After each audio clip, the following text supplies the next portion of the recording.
Téléspectateurs de Canal King Télévision, nous voici sur ce plateau de Canal King Télévision pour l'émission Monde du Travail. L'émission Monde du Travail, comme nous ne cessons de les rappeler, concerne le travail, concerne toutes les questions dans l'environnement du travail. Nous avons reçu sur ce plateau, en termes de l'invité, le syndicaliste Guy Kourou Guedila. Il est le président, le coordonnateur de l'intersyndicale nationale du Congo. Avec lui, nous allons développer certaines questions de l'heure liées notamment sur la situation sociale des agents et fonctionnaires de l'État, le travail d'une manière générale. Nous allons parler de la question des SMIC, puisque le SMIC a été arrêté depuis 2017, avec quel effet aujourd'hui. Et le coordonnateur national de l'intersyndicale nationale du Congo nous allons lui poser la question concernant les profils des ministres qui seront nommés dans le prochain gouvernement du deuxième mandat de chef de l'État Félix Tshisekedi Tshilombo. Et nous allons également aborder la question de la signature des accords ou protocoles d'accord entre l'Union européenne et le Rwanda sur l'achat ou l'exploitation des minerais. Bonjour, président Guy Kourou Guedila. Bonjour, monsieur Alain. Vous n'êtes pas nouveau à passer sur ces plateaux de télévision. Nous vous invitons en tout moment sur demande des téléspectateurs de Canal King Télévision. Souvent, ils nous disent, ils nous appellent. En tout cas, appelez-nous. Le coordonnateur national de l'intersyndicale nationale du Congo et le président du syndicat CDT de venir nous parler de la situation des travailleurs. Voilà pourquoi, quand il y a cette demande ou ces demandes, nous ne cessons de vous appeler à venir répondre à nos questions pour satisfaire les téléspectateurs de Canal King Télévision qui sont bien sûr les travailleurs et agents de l'État. Monsieur Guy Kourou Guedila, la première question est celle de savoir, puisque vous êtes dans le secteur social, quelle est la situation sociale actuelle des travailleurs congolais, agents et fonctionnaires de l'État, les travailleurs qui sont dans le secteur privé, para-étatique en RDC, puisque vous êtes leur porte-parole, vous défendez leurs intérêts. Merci beaucoup, monsieur Alain, pour votre question. Je crois que la situation des travailleurs congolais n'est pas reluisante. C'est une situation sociale catastrophique. Comme vous le savez, monsieur Alain, et vous l'avez dit, les salaires des Congolais ne se révisent pas comme les prix sur les marchés. Et dès par la loi, les salaires ont un caractère alimentaire, c'est-à-dire on paye quelqu'un pour lui permettre de vivre. Et un besoin essentiel pour vivre, c'est manger. Parce que vous ne mangez pas, vous ne pouvez rien faire, vous ne pouvez pas travailler, vous ne pouvez pas faire les restes. Toute la vie commence par manger. Alors, la situation des travailleurs congolais, vous m'avez demandé, aujourd'hui nous assistons à une situation catastrophique. Les travailleurs congolais ne peuvent pas nouer les débuts du mois. Le salaire n'est pas revu. Le SMIC n'est pas revu. Les salaires sont en francs congolais. Le franc congolais est en train de dégringoler, est en train de s'effriter chaque jour. Et les prix sont en train d'augmenter chaque jour. Et le salaire, lui, il est bloqué. Comme par exemple, vous le savez, depuis 2017, le salaire a été le SMIC, le salaire minimum interprofessionnel garanti par jour a été fixé à 7 000 francs congolais, ce qui était à l'époque l'équivalent de 5 $. Aujourd'hui, les 5 $, c'est à 14 000 francs congolais. Donc, le salaire est resté depuis 2017. Le SMIC est resté à 7 000 francs. Le dollar, lui, il a grimpé. Ce qui fait que logiquement aujourd'hui, nous sommes à la moitié de ce SMIC-là. C'est-à-dire que si le SMIC devait garder sa valeur constante, ce qu'on appelle son pouvoir d'achat, le SMIC devait être à 14 000 francs par jour. Or, ce n'est pas le cas. Qu'est-ce que nous remarquons? Les prix sont en dollars, les loyers en dollars, tout en dollars, même les prix, les carburants, les services, tout en dollars. Le travailleur, lui, est resté malheureux. Et donc, ce qui fait que On ne peut plus vivre de son salaire aujourd'hui. On ne peut pas nouer les débuts du mois. Et je pense que vous êtes d'accord avec moi. Chaque jour le matin, regardez, à 5 heures du matin, à 4h30 du matin, il y a des colonnes de Congolais qui marchent à pied. Parce qu'ils doivent atteindre la ville, ils n'ont pas les transports. Ils doivent quitter tôt le matin pour arriver à pied en ville, très fatigués déjà le matin. Le soir, la même chose. À partir de 17h, 17h30. Des colonnes de Congolais qui doivent prendre la route pour rentrer chez eux à la maison. Ils ne peuvent pas. Pendant ce temps, il y a certaines catégories qui vivent mieux et tous les prix, normalement, les prix qui sont fixés dans les magasins, il y a le prix des revenus, mais il y a aussi une partie des salaires qui est là. Comme les prix sont fixés en dollars, logiquement, les gouvernements devaient obliger tous ces gens-là aussi de fixer les salaires en dollars, parce que c'est avec l'argent, les recettes de vente qu'on paye les travailleurs. Ça signifie que si les prix sont en dollars, leur salaire devait aussi être en dollars, parce que c'est ça, ils participent à cette vente et au pouvoir d'achat. Tel n'est pas le cas aujourd'hui. Les fonctionnaires, les travailleurs, les militaires, les médecins, les policiers, les enseignants, toutes catégories confondues, ils sont dans un salaire de misère, alors que les marchés a flambé et les prix augmentent et en dollars et en quantité, comme quelqu'un puisse dire. C'est-à-dire quelque chose qui coûtait 10 dollars hier, la même chose aujourd'hui coûte 15 dollars, 20 dollars, 18 dollars. La même chose. Donc, vous ne pouvez plus, même avec les dollars, vous ne pouvez plus acheter la même chose que vous aviez acheté il y a 5 ans, il y a 3 ans, il y a 4 ans. C'est compliqué et la vie devient intenable et la situation sociale oblige que il faut qu'on puisse revoir les salaires des travailleurs, des fonctionnaires, agents, enseignants. On doit revoir leurs salaires. Nous, vraiment, c'est ça pour vivre, sinon personne ne peut vivre. Oui, c'est un appel que vous lancez à l'endroit des gestionnaires de ces pays. Il faut revoir la situation salariale des travailleurs en RDC face au dégringolage des francs congolais. Monsieur le Président, revoir les salaires des travailleurs, vous voulez que ces salaires soient transformés en dollars, qu'on commence à payer directement les travailleurs congolais en dollars et on lieu place de leur payer en francs congolais, c'est ce que vous voulez dire? Et pourquoi pas? On paie aussi parce que même certains impôts sont payés en dollars. Même notre propre... Parce que l'injustice, c'est quoi, Alain? L'injustice que le gouvernement a fait est que il a autorisé qu'on peut fixer les prix en dollars. Il a autorisé qu'on vend en dollars. Il a autorisé qu'on achète en dollars. Mais les salaires des Congolais, on fixe en francs congolais. Or, on sait que les francs perdent sa valeur chaque jour, l'inflation. Par ce jeu d'inflation, en d'autres termes, les salaires diminuent chaque jour. Ça signifie que la quantité d'argent qu'on te donnait, il y a une année, la même quantité qu'on te donne, si on te redonne aujourd'hui, tu ne peux plus acheter ce que tu as acheté avec le même argent il y a une année. Donc le salaire, sans diminuer, mais perd son pouvoir d'achat et de ce fait, ça fait comme si le salaire a diminué. C'est ça la réalité. En quelque sorte, vous voulez dire que l'État congolais est en train de rouler les travailleurs congolais du fait qu'il a fixé un montant de payer les travailleurs en termes de salaire. Et ces salaires, ça peut faire 2 ans, 3 ans, 4 ans, 5 ans. Et le gouvernement paye ce montant pendant que sur terrain, les francs congolais ne peuvent se mesurer à la devise dollar. Mais c'est de cela, M. Alain. Ce n'est pas que l'État roule. L'État fixe les principes dans tous les pays. Il doit fixer les principes équitables. Les principes équitables, ça signifie que tout le monde vive dans ces principes-là. On ne peut pas, nous sommes sur les marchés. Notre pays a opté pour, nous sommes dans une situation d'économie libre. C'est-à-dire, les prix se fixent au marché. Or, le travail aussi, c'est une marchandise. Alain, le temps que tu viens passer ici, tu vends ton temps. Tu vends ton temps et quand tu vends ton temps a un prix. Et ce prix, en principe, c'est toi qui devais le fixer. Or, sur le marché, on n'a pas permis cela. On a fait une erreur qu'on prend la mesure, on fait. Et même d'ailleurs dans les codes du travail, le SMIC devait chaque année, normalement, on devait revoir le SMIC. Chaque année, selon la loi.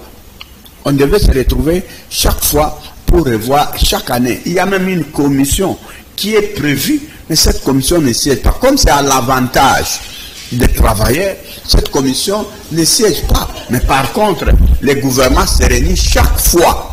Pas chaque année, mais en tout cas tous les 3 mois, tous les 6 mois avec les opérateurs économiques pour fixer les prix du carburant, pour fixer les prix de ceci, les prix. Ils se réunissent avec eux.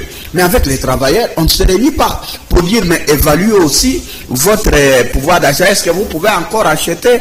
Mais comment ceux qui sont dans le secteur du pétrole, leur pétrole augmente en dollars. On revoit les prix de leur dollar. Et dans leur prix de dollars, il y a une quotité du prix du salaire dedans. Quand vous avez augmenté ça en dollars, mais la quotité qui est réservée, parce que le prix, quand on demande la vérité des prix, c'est quoi? On dit, quand on fixe les prix là, c'est quoi au juste? On va te dire non, 5 cents, c'est pour ceci, et ceci. On donne les détails pour donner ces prix-là. Mais l'État, je dis, ne joue pas le franc jeu par rapport aux travailleurs, parce qu'il favorise les opérateurs économiques à revoir leurs prix chaque fois qu'ils veulent revoir les prix, mais il ne permet pas aussi aux travailleurs qui vont acheter ces prix-là. Avec ce prix-là, c'est le travail qui va acheter. C'est quand on te paie, Alain, que tu vas acheter ta chemise, que tu vas acheter, disons, la nourriture, que tu vas acheter un jus, un coca, et tout ce que vous voulez, de l'eau et consort. Mais voici que les prix de ces choses, on dit, augmentez comme vous voulez. Mais le prix de ton salaire pour acheter cela, on dit non, non, ça doit être bloqué. Il faut attendre 10 ans, parfois il faut qu'on fasse des grèves, il faut qu'on crie, et même quand on crie, personne n'entend les cris, on laisse les gens. Ce n'est pas comme ça, et la paix sociale, on ne peut pas l'avoir comme ça. Nous sommes dans un pays. Comme on pense aux députés, comme on pense aux autres, on doit aussi penser aux fonctionnaires de l'État, on doit penser aux travailleurs qui sont dans le secteur privé, on doit penser aux médecins, aux enseignants, on doit penser aux policiers, aux militaires, parce que nous sommes un pays c'est construit par la solidarité.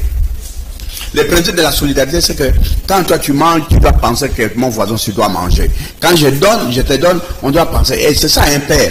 Le rôle du gouvernement, c'est comme un père de famille. Ici, il y a des gens qui demandent l'augmentation, on dit, monsieur, vous demandez l'augmentation, vous savez combien gagnent les fonctionnaires?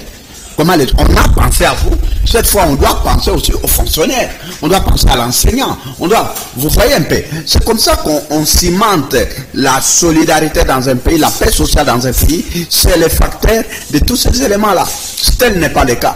Oui, Président, vous avez frôlé quelque chose là. Vous avez cité les sénateurs. Et moi, j'ajoute les députés nationaux, les députés provinciaux, à leur niveau, ils sont payés en dollars. Et pourtant, nous sommes dans un même pays, et pendant qu'ils sont en train d'être payés en dollars, on paye les autres en francs congolais, puisque ce n'est pas un secret au niveau de l'opinion. Les sénateurs, les députés nationaux, les députés provinciaux sont payés en dollars. Pourquoi ne pas répercuter la même politique de la paye au niveau de toutes les catégories et surtout au niveau de l'administration publique? Oui, c'est ce que je dis, Alain. C'est ça. Ce n'est pas mauvais de payer les salaires des députés, des ministres et de tout le monde en dollars. Mais dans ce cas, généraliser pour tout le monde. Parce que nous sommes dans un même pays. Et puis dans un pays, ce sont les autorités qui protègent les petits peuples. Quand on fixe ce salaire, voilà pourquoi nous réclamons chaque fois. Nous réclamons de voir les institutions. Parce qu'il faut qu'on discute. Ailleurs, il y a des structures de dialogue social. Nous avons demandé, la structure de dialogue social a été supprimée depuis 2012 par M. Matata, quand il était Premier ministre. Jusqu'aujourd'hui, on a peiné, on a fait des conseils nationaux du travail pour que nous puissions faire cela, et 2 conseils nationaux du travail ont eu lieu. On a décidé qu'on doit remettre le cadre du dialogue social, que les ministres du travail puissent donner les dossiers au niveau du Premier ministre pour qu'un décret puisse créer ce cadre-là. Monsieur Alain, ça fait 4 ans, aujourd'hui on va vers 5e année, que cet arrêté-là ou ce décret-là est dans les tiroirs. 4 ans, il n'y a pas de dialogue social. Ici, il faut que soit les gens grèvent, il faut que les gens menacent pour qu'on pense à ça. Ça ne peut pas être comme ça. Mais il y a des gens qui ne peuvent pas gréver. Dans un pays, on réfléchit pour tout le monde. Les élites doivent réfléchir. Nous, notre boulot, les syndicats, c'est pour réfléchir à la place des travailleurs qui ne peuvent pas réfléchir. C'est pour être leur porte-voix, être leurs ambassadeurs auprès des autorités, auprès du gouvernement, auprès du président de la République, auprès de l'Assemblée nationale. C'est pour cela, nous sommes ici aussi des élections. On fait les élections syndicales pour connaître les syndicats les plus représentatifs qui doivent dialoguer avec les gouvernements. Mais comment on peut faire des élections? On a des représentants élus, des travailleurs, comme on a élu les députés, comme on a élu le président de la République. Et puis ces gens sont élus pour rien. Ils ne peuvent pas aller parler, dialoguer avec le président, ils ne peuvent pas aller dialoguer avec le Premier ministre, ils ne peuvent pas aller. Ce sont des restrictions, ce sont des choses. Voilà les choses que nous dénonçons depuis des années. Et je crois qu'on ne devait pas se battre pour ça. C'est quand vous allez dans tous les pays anglophones, dans tous les autres pays, même ici dans les alentours, quand le président est élu, les premières personnes que le président de la République consulte, ce n'est pas le Parlement. Ils consultent les opérateurs économiques, parce que ce sont eux qui soutiennent l'économie. La vie est économique. Notre vie est économique. Alain, pour vivre, tu as besoin d'argent. Et l'argent, tu dois travailler. C'est ça qui te fait vivre. Et tu travailles ici pour cela. Et quand ils voient les opérateurs économiques, après, ils voient les acteurs sociaux, les syndicats. Après, les syndicats, ils voient des grands groupes, comme les églises, comme les chefs coutumiers. Ce sont des... Parce que les gouvernants, les politiciens, les députés, ils sont dans les institutions.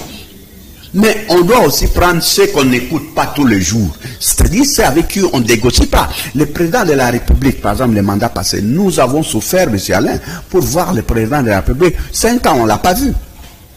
On ne l'a pas vu. Or, dans d'autres, ses prédécesseurs, il y avait des contacts avec ses prédécesseurs. Au cabinet du président, nous avions un répondant.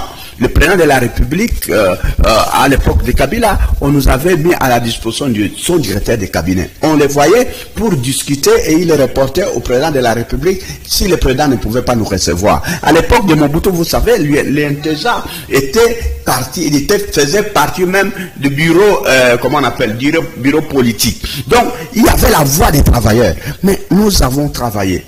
Tous les mandats passés, on n'a pas vu le président de la République. On ne peut pas parler avec lui. On ne peut pas parler avec le Premier ministre. Est-ce que vous avez engagé... Pourquoi on fait les élections syndicales? Vous avez engagé une démarche là-dessus auprès des collaborateurs des chefs de l'État pour que vous puissiez les voir et là...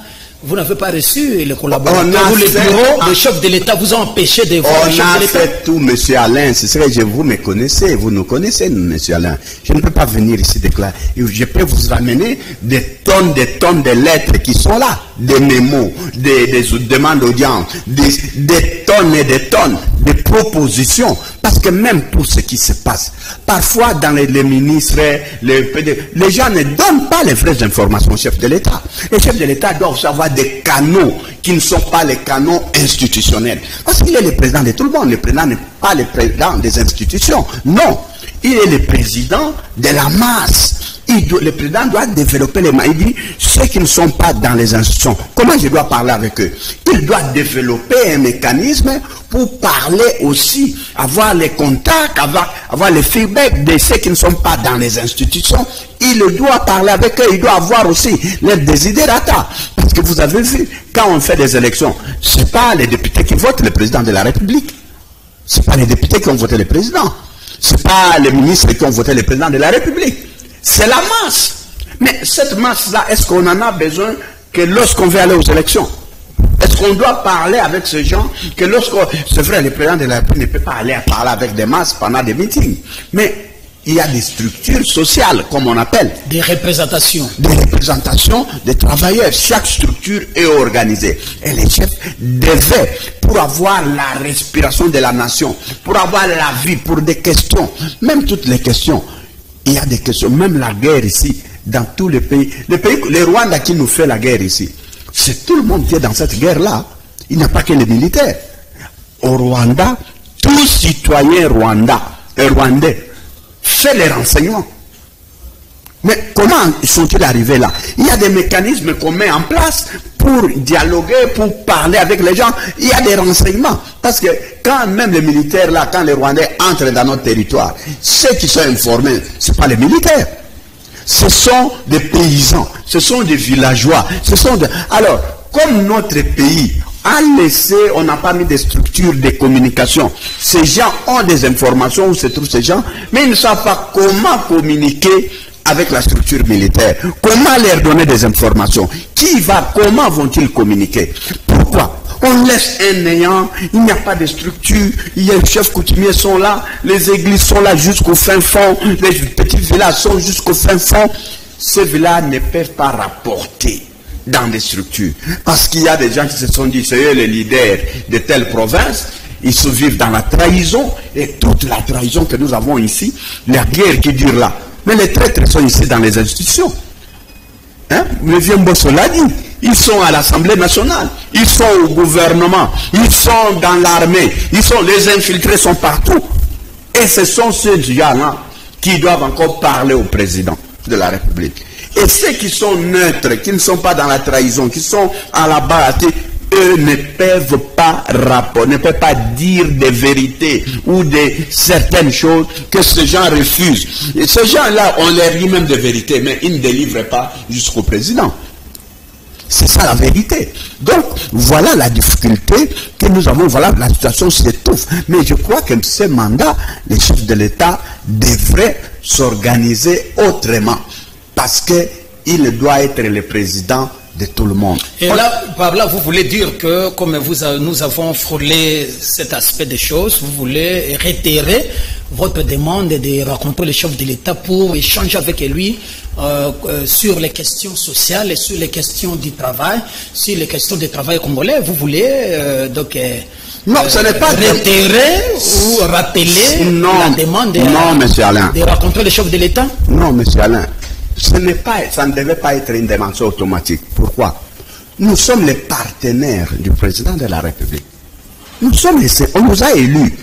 On nous a donné des mandats pour traiter avec qui? Les travailleurs nous ont donné les mandats pour traiter avec qui? Vous pensez? Les mandats que les travailleurs donnent aux syndicats quand on fait. Et c'est le gouvernement qui a organisé les élections, s'il vous plaît. C'est le gouvernement. Avant de publier les résultats, ça a été débattu au Conseil du ministre. Avant que les ministres du Travail prennent l'arrêté pour sanctionner les résultats, notre CENI, c'était le ministère du Travail.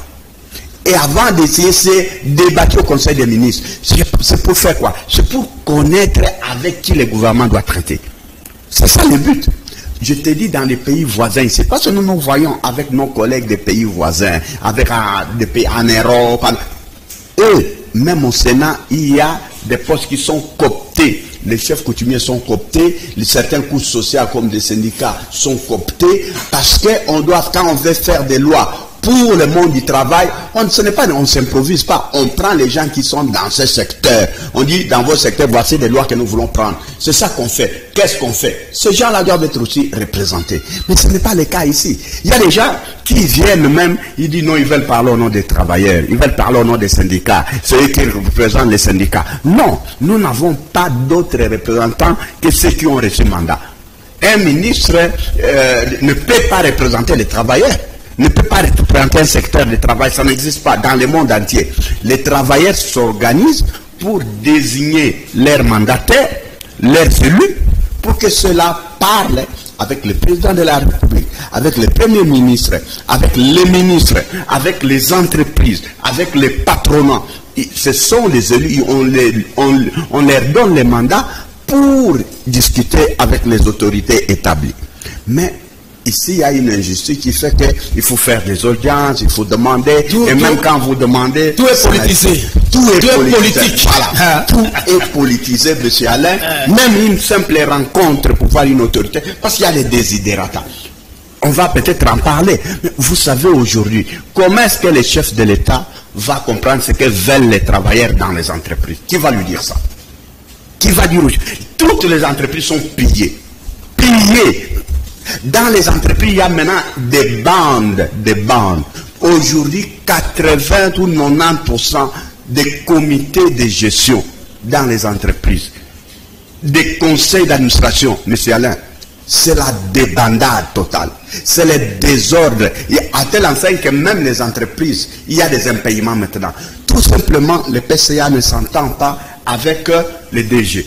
Le DG ne s'entend pas avec le DGA. Le DGA ne s'entend pas, ou le PCA ne s'entend pas avec les administrateurs.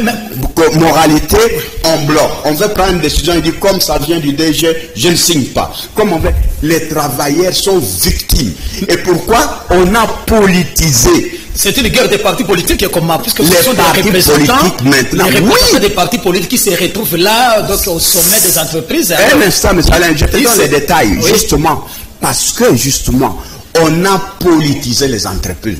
Or, les entreprises sont des entités économiques. Dans tous les pays du monde, on nomme les techniciens à la tête des entreprises. Quand vous allez aux États-Unis, en France, en Belgique, en Europe, en Afrique, quand on veut nommer quelqu'un à la tête de l'entreprise, on ne peut pas demander au chef d'un parti politique de proposer. Non, on fait ce qu'on appelle l'appel. On fait l'appel au recrutement. On dit, nous voulons nommer un DG à la SNEL.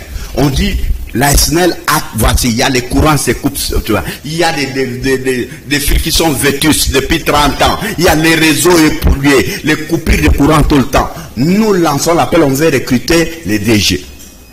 Tout le monde participe. Et nous-mêmes, cette fois, nous voulons que le président fasse ça. Qu'il appelle même les Chinois, les Américains. On n'a pas besoin que ce soit nécessairement un Congolais. Non, non. Même aux États-Unis, je vous dis Microsoft, ça appartient aux Américains. C'est dirigé par un Indien. Parce qu'on a besoin d'une tête. Vous connaissez l'histoire de Palings, qui a dirigé au Natra, ici. C'était un Belge. Aujourd'hui, ce n'est pas l'identitaire, non. On ne recourt pas au profil identitaire. Aujourd'hui, on recourt au profil de performance. Qui peut aider notre entreprise à produire et à donner les résultats, quelle que soit sa nationalité? C'est pourquoi vous voyez les entreprises qui sont ici, comme par exemple les RTL, les Tigo, les consorts, les DG, tu verras, un mandat c'est un Congolais, un mandat c'est un Sud-Africain, un mandat c'est un Français, un mandat, mais c'est aussi au Congo. Pourquoi? Parce qu'ils lancent. Il veut prendre la tête la plus intelligente, même l'Afrique du Sud. Quand Mandela a pris le pouvoir, comment on a nommé?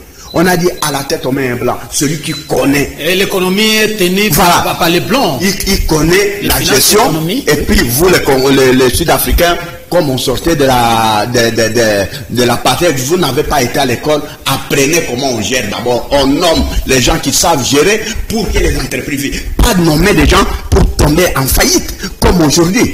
Vous savez, Air Congo, comment on dit, c'est... Laquelle entreprise ici, toutes les sociétés congolaises sont tombées en faillite. Qui me fait tomber en faillite? Je ne vais pas citer parce que ça va faire des scandales. Toutes les sociétés sont en faillite. Pourquoi? On met les partis politiques. PCA, il vient de tel parti. C'est le chef d'un parti politique qu'on a nommé. Quand il vient, il amène sa bande, ses militants. PCA, DG, il vient d'un parti politique. Il vient avec sa bande, ses militants. DGA, la même chose. Moralité, quand ils arrivent là, les gens que le DGA a amenés n'obéissent qu'au DG. Les gens que le DGA a amenés n'obéissent qu'au DGA. Les gens du PCA n'obéissent qu'au PCA. L'entreprise n'est plus dirigée.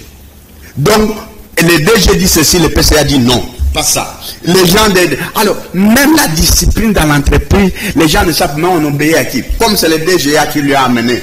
Mais l'ordre vient du DG. Le DG en conflit avec les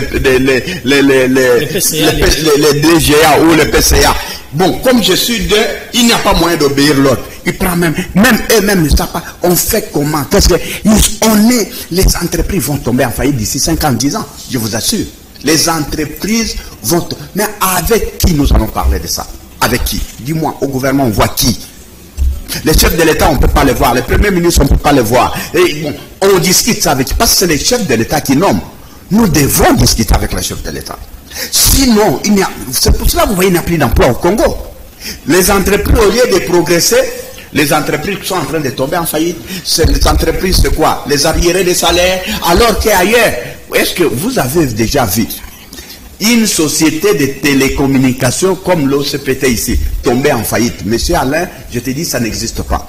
J'ai fait dans ce secteur plus de 20 ans. Une société de télécommunication ne peut pas tomber. Parce que la télécommunication, c'est quoi? C'est les vents. On vend les vents. La même minute, Alain, on peut vendre ça à 100 millions de personnes. La même minute. Une minute, on peut vendre ça à 100 millions de personnes à la fois. Comment est-ce que... Pourquoi les autres sociétés, là, ici, ne tombent pas en faillite? L'autre société tombe en faillite. Vous savez pourquoi? Je peux continuer. Pourquoi l'ONATRA est tombé en faillite? Pourquoi les autres ici ne tombent pas en faillite? Pourquoi la régie des eaux? Pourquoi la SNR? Pourquoi quand les raisons, le PCA, quand il vient même, il ne respecte même plus les normes. Il dit engagé, même si les torts, les effectifs sont bloqués, on ne raisonne plus. Ça dit non, j'ai amené mes gens, on doit les engager. On dit non, il n'y a plus de... On doit les engager. On paye quoi? Non, on doit les... Alors, voilà comment les pays tombent, comment la jeunesse n'aura plus où aller chercher des emplois, comment les chefs de l'État vont faire un programme pour que la jeunesse trouve des emplois, mais ils vont trouver dans quelle entreprise? Okay. Les entreprises, au lieu de créer des emplois, ils sont en train de supprimer les emplois, ils sont en train de ne pas produire. Or, chaque entreprise devait faire, quand on donne, on recrute sur base de performances, on dit, moi je vais même créer même des extensions. C'est-à-dire, on crée d'autres postes, on crée dans d'autres villes, dans d'autres secteurs, ainsi de suite. C'est ça que ça devait être. Oui, Président, je voudrais revenir à la question que je vous ai posée la dernière fois. Le chef de l'État vient d'être élu massivement par la population congolaise et par les travailleurs de la RDC. Vous, en tant que représentant de ces travailleurs, des fonctionnaires de l'État, des travailleurs œuvrant dans les secteurs privés, quelle attente que ces derniers peuvent compter sur le gouvernement et compter sur le président de la République et surtout compter sur le gouvernement qui sera bientôt formé et publié? Merci, M. Alain. Les attentes des travailleurs sont simples, comme ce que je vous ai dit. Ça doit être d'abord un gouvernement des gens nationalistes, patriotes. Pas des gens qui viennent chercher l'argent, parce que les ministères sont devenus des business de chacun. Ce n'est pas ça. D'abord, le pays est en guerre. Première attente, ce gouvernement doit régler ses problèmes avec les M23. On doit en finir. Parce que le président a fait sa propagande comme celui qui devait terminer la guerre, comme un chef d'État. C'est pour cela on l'a voté plus que tous les autres syndicats, tous les autres candidats, président de la République. Parce que lui, il avait mis l'accent sur la guerre et terminer la guerre. Et on a vu ses intentions, il voulait finir la guerre. Et donc, si cette guerre ne se termine pas avec le président Félix, ça sera un problème. 2, on doit nommer des gens nouveaux, pas toujours les mêmes. Alain, il y a des gens qui ont fait 30 ans, ont toujours ministre. Quelqu'un a 30 ans, il n'a rien fait, il n'a rien donné. Bon, et dans le fonctionnement des ministères qu'il gère, rien ne marche. Voilà. Bon, on va continuer à nommer pourquoi. Les mêmes personnes, pourquoi? Est-ce que ce pays, il y a... C'est 100 millions d'habitants maintenant. Dans les 100 millions, les gens qui sont adultes, c'est dans la tranche de 30 millions, 40 millions de personnes. C'est dans cette tranche-là, il n'y a que ces gens-là. Ils ont été même élus députés, ils vont refuser de rester députés. Ils vont aller encore être nommés ministres. Bon, élu député provincial, élu sénateur, il cherche encore de galoper. Voilà, être ministre. Pour devenir ministre, mais où a-t-on vu, dans quel pays? Il est élu ministre provincial. Ministre, ministre national. Non, député provincial, député national. Il est élu, les autres vont aller être élus sénateur. Et puis après sénateur, il va être ministre. Ministre, mandataire ou PDG, tout consort. Les autres, bon, comme disent les Congolais, à vous-même. Alain, à vous-même. Même si le pays, c'était votre boutique. Même si c'était votre bien. Même toutes les chambres, tu veux occuper toi seul. Non, ce n'est pas normal. Ce n'est pas normal. C'était dysfonctionnement. Voilà total. Pourquoi les attentes, non seulement des travailleurs, toute la population. Alain, tu es journaliste. Toi, tu le sais, tu me poses la question parce que tu es journaliste. On ne veut plus entendre tous ces gens-là. Il y a un temps pour toutes choses. Il y a des gens qui ont fait le temps. Laissez-les, merci pour tout ce que vous avez fait. Merci. Donnez des gens nouveaux, connaissez des gens nouveaux. Tu sais, Mary Patrice Lumumba était Premier ministre. À quel âge? Il était un jeune. Même le maréchal Mobutu. Même non, il était jeune, il a fait seulement moins de 2 ans. La réputation de Lumumba aujourd'hui, jusqu'à personne n'arrive à faire les records que Lumumba a fait dans notre pays, des premiers ministres. Il n'y a aucun record. Inégalable. Parce qu'il était un homme déterminé, patriote, bagarreur pour l'indépendance nationale. Il n'a pas négocié jusqu'à accepter la mort. Il a accepté. Il n'a pas vendu le Congo. Ce n'est pas le cas. Il faut qu'on nomme un ministre jeune, dynamique. Comme le président veut terminer la guerre, il a besoin d'un allié au gouvernement. Son premier allié, c'est le premier ministre. Ce premier ministre doit être un homme, un allié fidèle, mais dynamique. Parce que dans la guerre, il y aura beaucoup de pression. Et même le président en a des pressions. Peut-être il faut me donner l'occasion pour parler des pressions que les gens ont fait. Le président doit rester de marbre. Et il est en train de négocier. Oui, je sais qu'on l'entraîne, mais le président doit... Il y a un temps pour négocier. La guerre du Congo, on a négocié pendant 30 ans. Je ne sais pas, monsieur le président, après 30 ans de négociations, si on doit encore continuer à négocier. Je ne sais pas. Mais ça est devenu une distraction. Parce qu'on négocie avec qui? La personne à qui on négocie n'entend pas le langage de négociation. Les Rwandais, Kagame n'a pas... Le langage de négociation, ce n'est pas le langage de Kagame. Vous perdez votre temps. On perd du temps dans la... Aujourd'hui, ce qu'on doit faire, on doit se bagarrer. Comme il veut nous attaquer, on lui on sait. S'il gagne, il nous gagne. Si nous gagnons, on gagne. Mais là où nous en sommes, on ne peut plus négocier.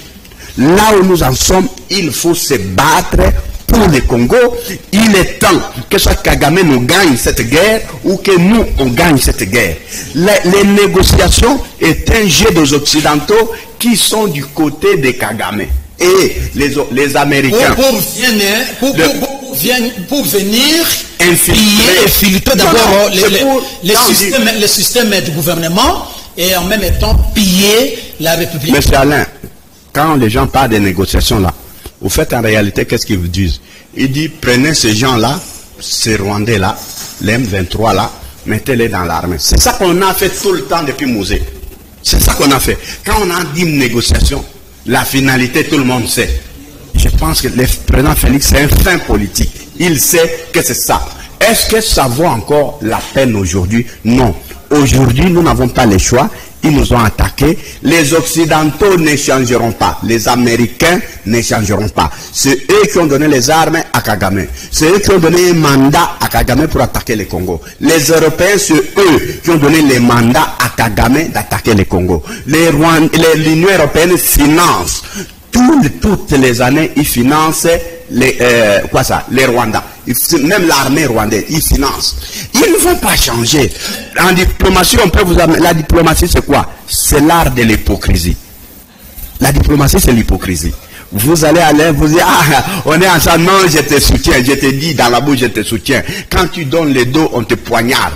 C'est ça la diplomatie. Mais que faut-il faire? La solution revient à la population, à l'armée. Que faut-il faire devant cette situation? Devant cette guerre, la RDC est presque encerclée par la communauté internationale et qui n'arrive même pas à soutenir ces vastes pays, un pays qui reçoit tout le monde. Il n'y a pas de gens se déversent d'un seul côté, au côté Rwanda, pour les soutenir et attaquer la RDC. Que faut-il faire? La population se met... Alain, les grands dans tous les pays du monde, on vous défend quand on vous trouve en position de force.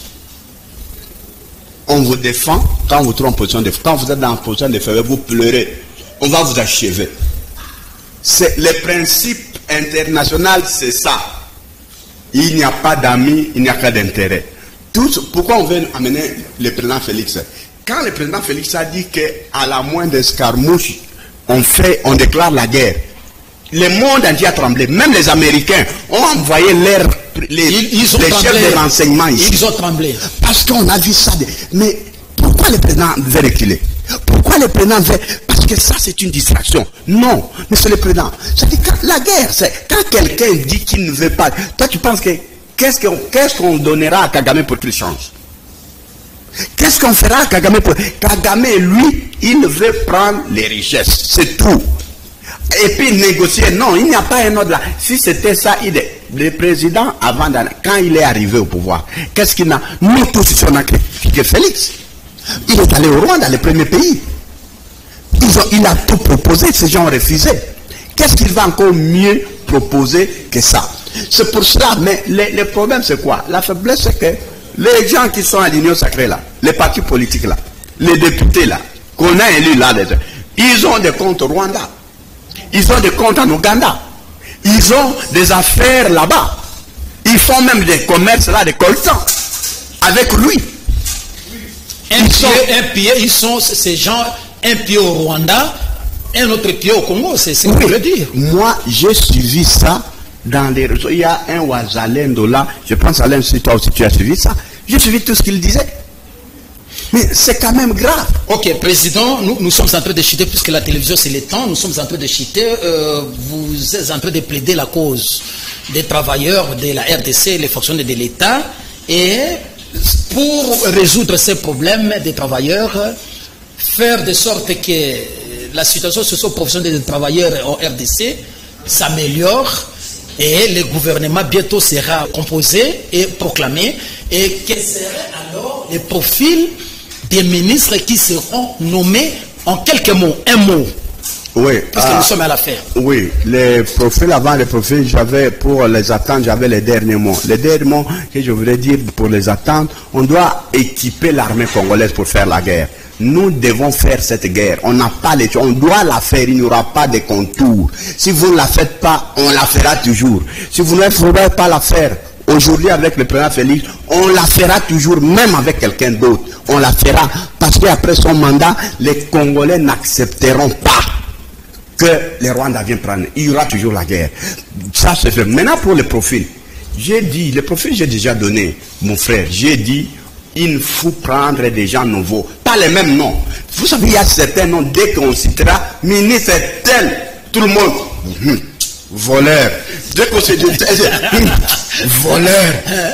Ah, mais qu'est-ce qu'il a fait? On dira, mais qu'est-ce qu'il a fait? Le président a nommé quoi là? Il n'a rien changé. Ça serait une déception, un découragement.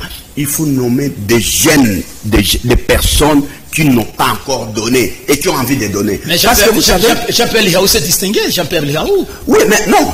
Jean-Pierre Lihaou, à la fonction publique, il s'est distingué. C'est ce que j'ai dit. J'ai dit il faut nommer des jeunes. Il faut nommer des gens qui ont, c'est-à-dire des gens nouveaux. Mais Jean-Pierre Lihaou, c'est un homme nouveau. Jean-Pierre Lihaou, c'est un monsieur nouveau. C'est un monsieur dynamique. Il en a les profils. Ça, il faut qu'on se le dise. On peut monter. Jean-Pierre, tout le monde sait. Moi, je l'ai vu. C'est un partenaire. Il est à la fonction publique. Nous sommes à la fonction publique. C'est quelqu'un. Non, c'est comme j'ai dit. Tous les présidents dans ses mains, dans la main gauche et la main droite, il doit activer des choses. Parce que aujourd'hui, le président n'a plus d'excuses. La majorité, il en avait besoin. On les lui a donnés. Les mandats, il en a besoin. On les lui a donnés. Maintenant, le peuple attend les retours. Il n'y aura pas de... Et ses adversaires sont là, en train de regarder et de l'accuser tout le temps. Mais la population est avec lui. Les gens aiment le président de la République. Et le président a ce soutien moral. C'est en tout cas depuis... Je peux dire depuis plus de 20 ans, tout ça. C'est un des présidents qui a le soutien le plus total de la population. Et ça, c'est un atout important pour bien gouverner, pour donner les résultats. Ok, nous sommes pratiquement à la fin de ce numéro de l'émission. Je vous donne 1 minute ou 2 minutes de chuter par la question de la signature des contrats de l'exploitation minière entre l'Union européenne et le Rwanda. Si comme le Rwanda dispose de tous les minéraux pour exporter les minéraux vers l'Union européenne ou à l'international. Nous chutons, nous sommes pratiquement à la fin, puisque la technique nous fait déjà signe qu'en tout cas, nous avons tout vidé. Ça, c'est un contrat. Merci, maître. Oui, donnez-moi le temps. Ça, c'est un contrat immoral. Il est d'abord immoral et un contrat scandaleux. L'Union européenne qui défend les valeurs d'éthique va négocier avec un voleur pour acheter les marchandises volées. Non seulement marchandises volées, les marchandises de sang. On a tué les gens pour avoir ce produit-là, ces marchandises-là. Et vous passez derrière. Comment? Non, de toute façon, cet accord-là est une preuve. Si le président Félix cherchait encore une preuve, c'est une preuve. Les masques sont tombés, mon cher ami. Vous disiez que l'Union européenne, peut-être qu'il est avec les masques. Dieu aime les Congos. Vous voyez, il y a des gens qui font des choses pour aider les Congos, pour montrer au Congo ce qu'il faut faire et là où il ne faut pas aller. Là, tout simplement, Dieu a voulu montrer, c'est un président Félix, là, il ne faut pas aller. Parce qu'ils ne sont pas avec nous. Les gens qui soutiennent Kagame peuvent-ils soutenir les Congos? Pas de négociation. Non, négociation pour faire quoi? Pour aboutir à quoi? Les négociations, on a déjà fait, ils ont refusé. Maintenant, le monsieur veut la guerre. Et d'ailleurs, pendant que le président va en Europe, va négocier, va en Angola, lui renforce les troupes dans les pays. Le temps passe. Le temps passe. On nous distrait, on fatigue les troupes, on fatigue la population. On veut créer une situation de fait accompli, fatiguer la population, fatiguer les troupes pour qu'on cède. Non, le président devait rester au pays, fermer même des projets. Il dit, bon, moi je reste et il cherche des alliés, on fait la guerre, on cherche le président aussi peut faire aussi des alliances. Pourquoi pas avec la Russie? Pourquoi pas avec la Chine? Nous pouvons faire aussi, parce que les Occidentaux, on est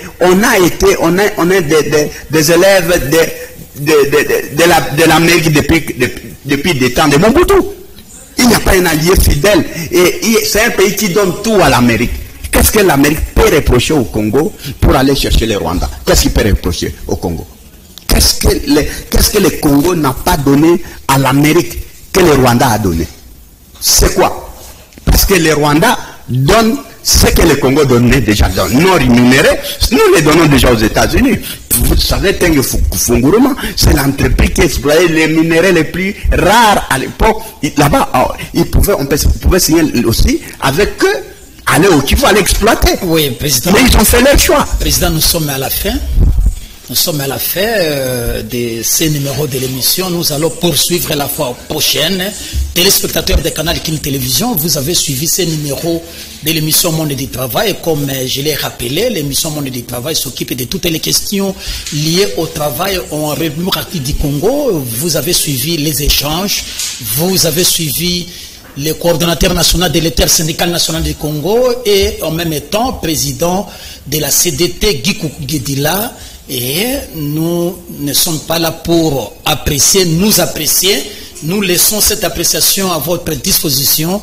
Et si quelqu'un trouve que ce que le président Guy Coucou a dit n'est pas vrai, et les portes des canaux de télévision sont ouvertes et l'émission Monde du Travail vous recevra. Merci beaucoup. Nous sommes arrivés à la fin et nous allons nous retrouver la fois prochaine pour un autre numéro. Merci. À la prochaine.